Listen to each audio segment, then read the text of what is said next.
साठे देवा तुझे चरण सेवा साधावया हरिनाम कीर्तन संतांचे पूजन घालो लोटांगण महाद्वारी आनंदे निर्भर असो भरते ठाई सुख दुःखा नाही तारांना हरिनाम कीर्तन संतांचे पूजन घालो लोटांगण महाद्वारी अनेक सायास न करीन धरियास होईन उदास सर्व भावे हरिनाम कीर्तन संतांची पूजन गारो लोटांगण महाद्वारी मोक्षाम्हा घरी कामारी ते दासी होय सांगू ऐशी तुका म्हणे हरिनाम कीर्तन संतांची पूजन घालो लोटांगण महाद्वारी विठ्ठला विठ्ठला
तुमचा अनुग्रह राधरो पावन झालो चराचरी मुक्ताबाई नमो त्रिभुवन पावनी आद्यत्रय जननी देवाची मंगल भावना मंगल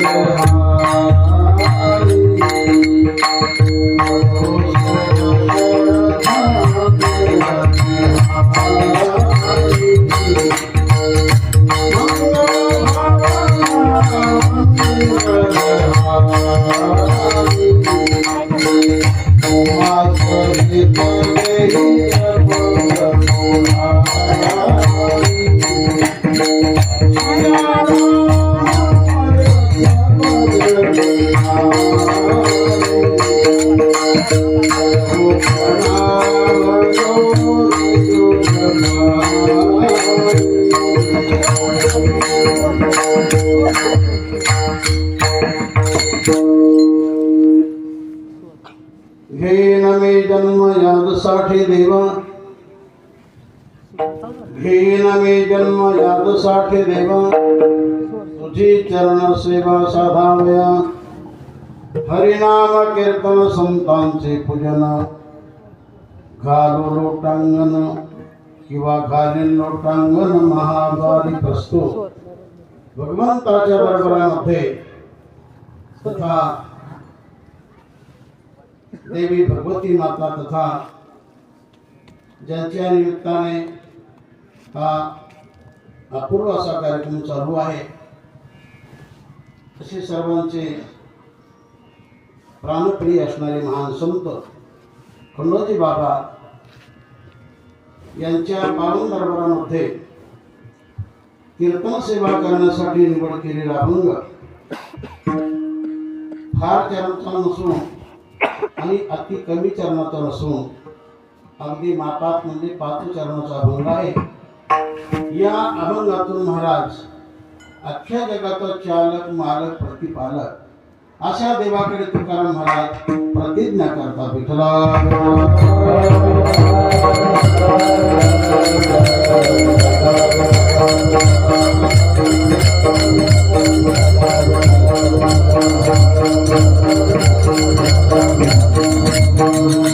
गेल्या अनेक वर्षापासून या ठिकाणी बाबांची पुण्यतिथी साजरी केली जाते. पुण्यतिथीचं हे 22वं वर्ष आहे. तेव्हा या स्थानाचे अधिपती आमचे गुरुबंधू यादव महाराज हे स्थान चांगल्या परीने चालवत आहेत आणि त्यांना गावकऱ्याचं फार मोठं बळ आहे, परिसराचं देखील मोठं बळ आहे. अगदी चांगल्या परीने हा कार्यक्रम दरवर्षी होत असतो. तेव्हा याही वर्षी देखील मोठ्या उत्साहाने हा कार्यक्रम सुरू असून आजचेही नाम सप्ताहातील 7वी सेवा महाराजांच्या आज्ञेने मला प्राप्त झाली. तेव्हा ही सेवा करण्यासाठी निवड केलेला अभंग हा सर्वांच्या परिचितच काय, पण शक्यतो सर्वांच्या पाठातील आहे. विठ्ठला विठ्ठला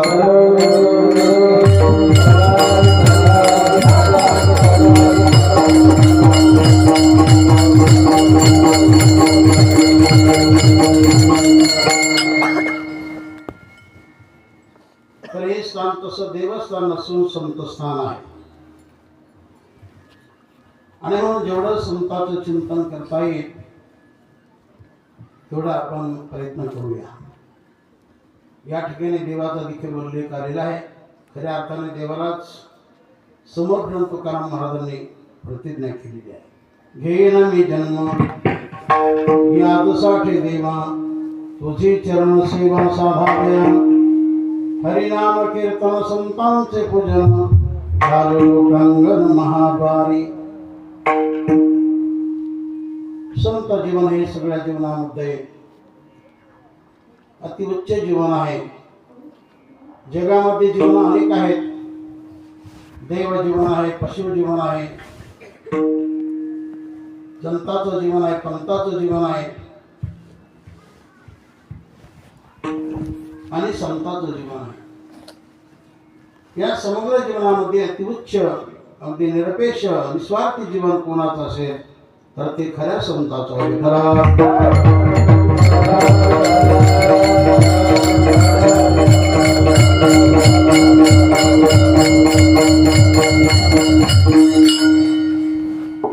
जगामध्ये आणखी काही ठराविक जीवन आहे की त्यामध्ये श्रीमंताचं जीवन आहे, महंताचं जीवन आहे आणि संतांचं जीवन आहे. श्रीमंताचं जीवन हे घरापुरतं असतं, महंताचं जीवन आपल्या संस्थांपुरतं असतं आणि खऱ्या संतांचं जीवन हे जगापुरतं असतं. विठ्ठला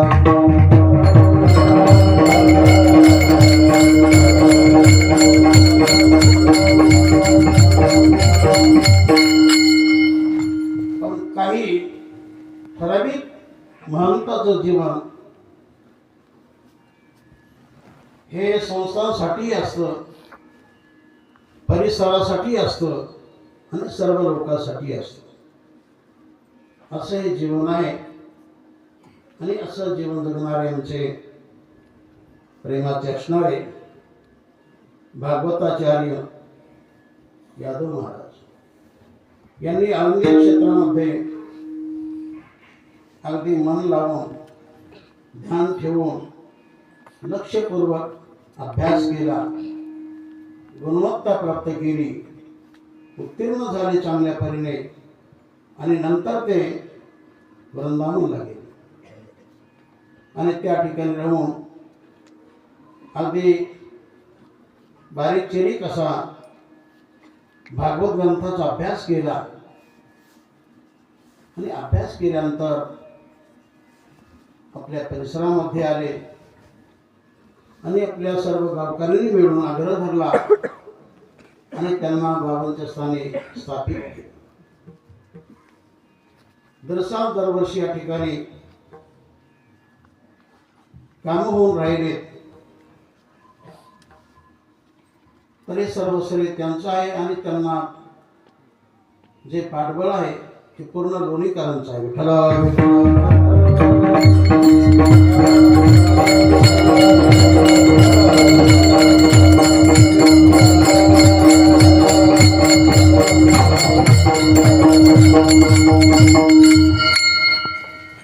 घेन मी जन्म याद साठे देवा तुझी चरण सेवा साधा भया हरिनाम कीर्तन संतांचे पूजन घालू लोटांगण महाद्वारी. या ठिकाणी महाराज अर्थात जगद्गुरु तुकाराम महाराज देवासमोर आपली प्रतिज्ञा सादर करत आहेत. आता प्रतिज्ञा कोण करतो, आज्ञा कोण करतो आणि अवज्ञा कोण करतो? तर जो सत्वगुणी असतो तो यथार्थ प्रतिज्ञा करत असतो. जो पामर असतो तो अवज्ञा करत असतो आणि जो रजोगुणी असतो तो आज्ञा करत असतो.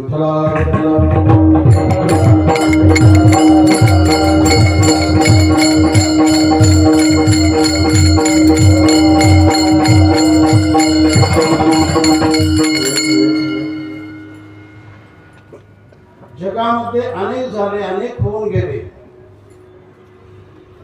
त्यामध्ये राजा रावण आहे. रावणाने देखील आपल्या जीवनामध्ये काही ठराविक प्रतिज्ञा केल्या होत्या. त्या महत्वाच्या प्रतिज्ञा म्हणजे 3 प्रतिज्ञा आहेत की समुद्र खारट आहे तर त्याला मी गोड करणार, स्वर्ग आहे पण वर जाण्यासाठी मार्ग नाही, तिथं जाण्यासाठी मार्ग तयार करणार, सोन आहे पण त्याला सुगंध नाही, त्याला मी सुगंधी करणार. अशा 3 प्रतिज्ञा केल्या पण यापैकी एकही खरी आणि एकही पुरी झाली नाही.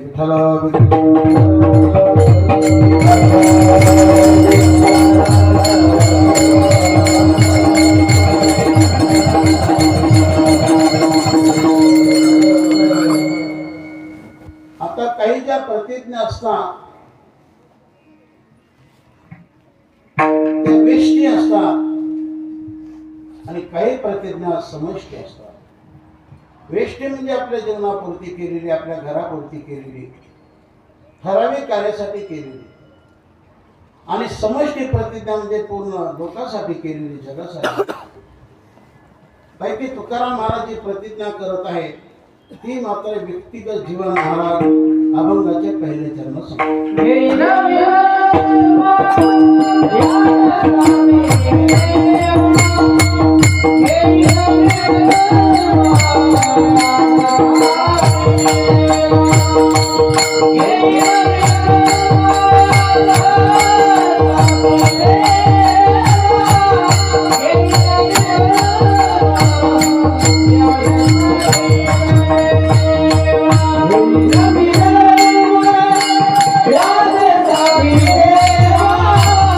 Yeah.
अभंगातील हे पहिले चरण आहे.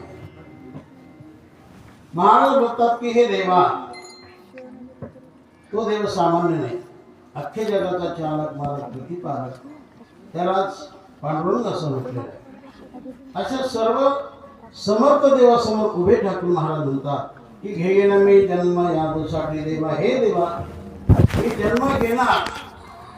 या ठिकाणी प्रतिज्ञा करणारे कोण, ज्याच्या समोर करतात तो कोण, आणि जे प्रतिज्ञा करतात त्याला महत्व. या ठिकाणी प्रतिज्ञा करणारे सकल संतांचे संत आहेत, ते सामान्य नाही. आणि ज्या देवासमोर प्रतिज्ञा करतात तो सकळ देवांचा देव आहे. आणि जे काय प्रतिज्ञा करतात ती प्रतिज्ञा मात्र सकळ प्रतिज्ञेमध्ये सर्वश्रेष्ठ प्रतिज्ञा आहे.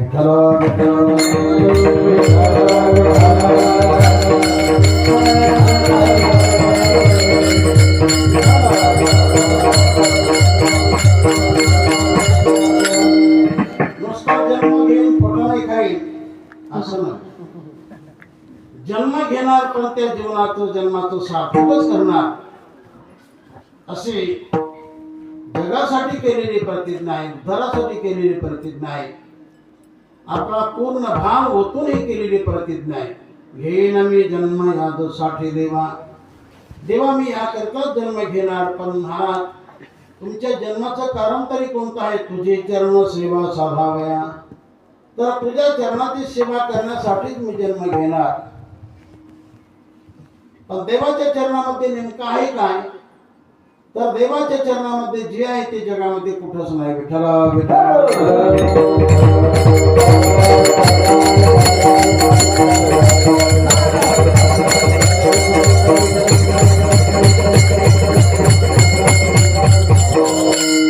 या ठिकाणी जो चरण शब्द आहे हा स्वरूपवाचक असा शब्द आहे.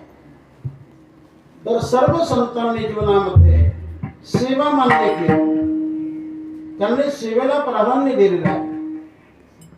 सेवा महत्वाची. सेवा कर मेवा मिळतो, भगवान देतो, टाइम लागतो, पण भगवान कोणाची सेवा फुकट घेत नसतो. जेवढं केलं ते पुरेपूर देतो, त्याही पेक्षा जास्त भगवान परमात्मा देतो, कारण तो लक्ष्मीचा मालक आहे. विठ्ठला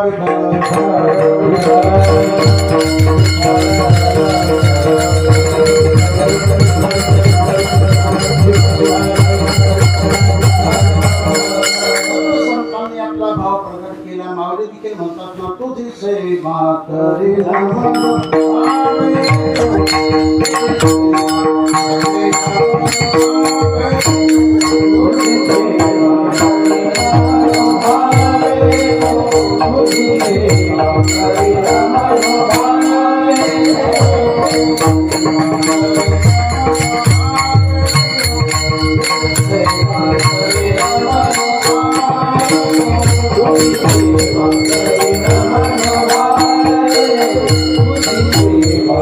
Namo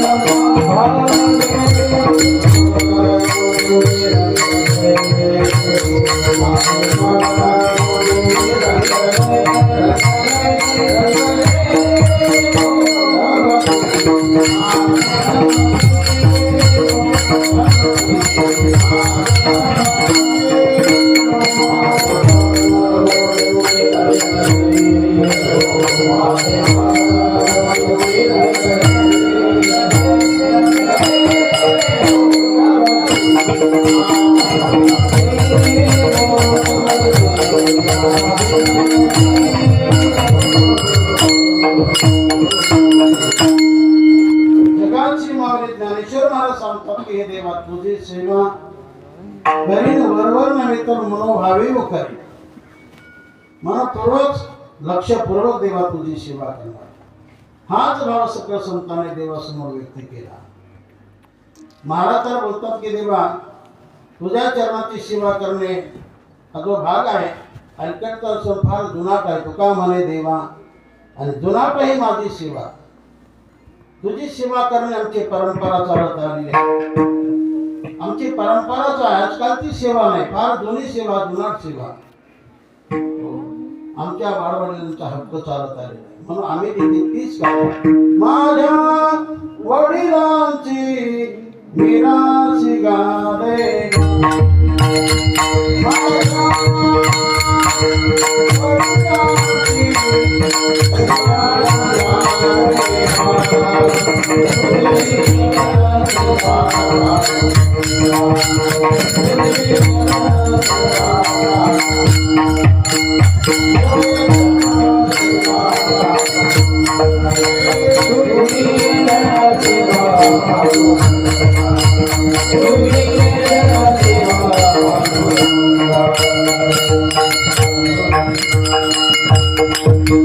परंपरेला फार महत्व आहे.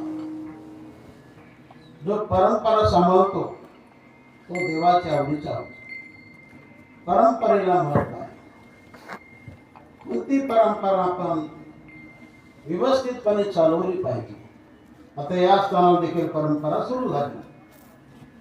आपले जेवढे गड असतील त्या सर्वांना परंपरा आहे. या गडाला देखील परंपरा आहे. बाबा सर्वांचे मूळ आहे. हे फार त्यांना आयुष्य देखील फार मिळालं म्हणतात. 100च्या पुढे आयुष्य बाबांना होतं. 100च्या पुढे मला वाटतं भाऊ बाबांच्या पुढे देखील त्यांचं वय असेल, आहे का नाही, किंवा त्या बरोबरीचे होते. त्यांना धरूनच चालले आणि त्यांच्यातून ते फार मोठे झाले. विठ्ठला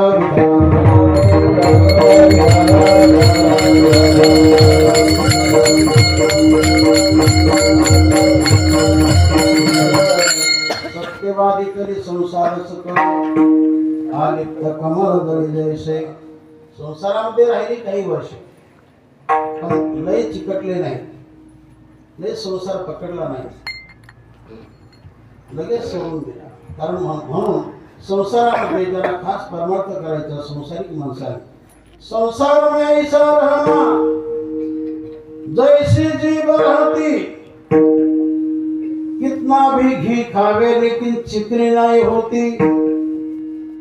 या परणे कमलाजी बाबा आपलं जीवन जगले. या दोन्ही गावातच जीवन जगले.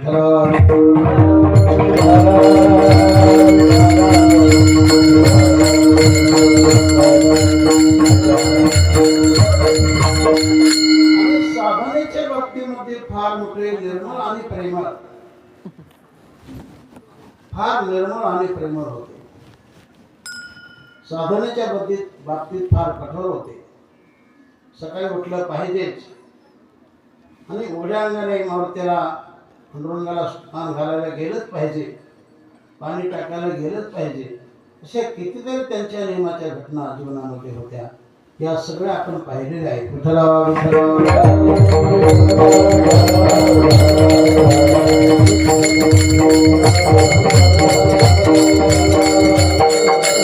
भक्तीच्या बाबतीमध्ये त्यांनी फार मोठं कष्ट घेतलं. पाय किती वाकडे तिकडे होते पण अजिबात त्याचा विचार केला नाही. देहाची कदर त्यांनी केलीच नाही. साधनाच करत राहिले. थंडे बोलून अमुक तमुक कसला विचार न करता देवाची भक्ती करत राहिले. आणि म्हणून समाजात खंडोजी बाबा फार मोठे झाले.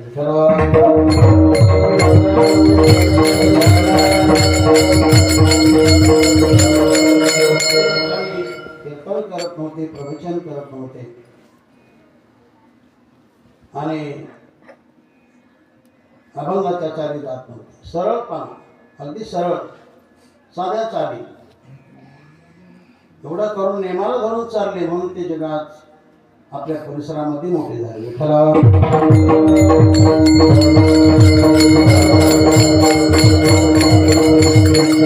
सत्य सोडलं नाही त्यांनी. एखाद्याला शब्द दिला तर तो खराच करणे. एखाद्याला म्हटलं की मी तुझ्याकडे येणार म्हणजे येणारच, काही जरी झालं तर तिथं जाणारच. आणि म्हणून एक तर शब्द कोणाला देऊ नका, आणि शब्द दिला तर खरा केल्याशिवाय राहू नका.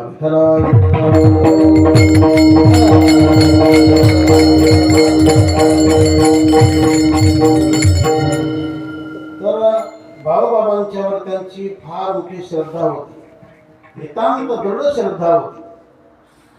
या दोघांकडे पाहूनच ते आपलं जीवन जगले. ते आपलंही जीवन चांगले जगले पारमार्थिक क्षेत्रामध्ये, आणि दुसऱ्याला घेऊन देखील जीवनामध्ये ते चालले. आणि म्हणून ते सर्वांना लोकप्रिय झाले. विठ्ठल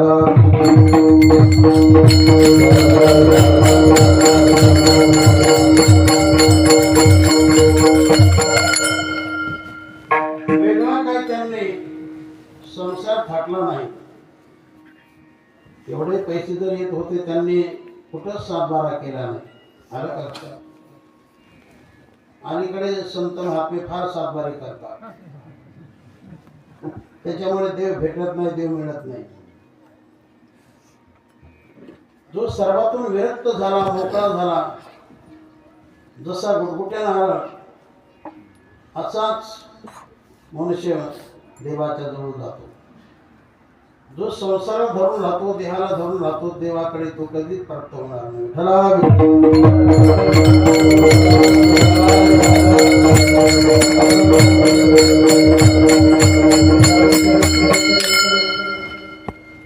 तरी खंत ज्यांनी त्यांनी व्यक्त केली पाहिजे. आपण किती अधिकाराचे आहोत.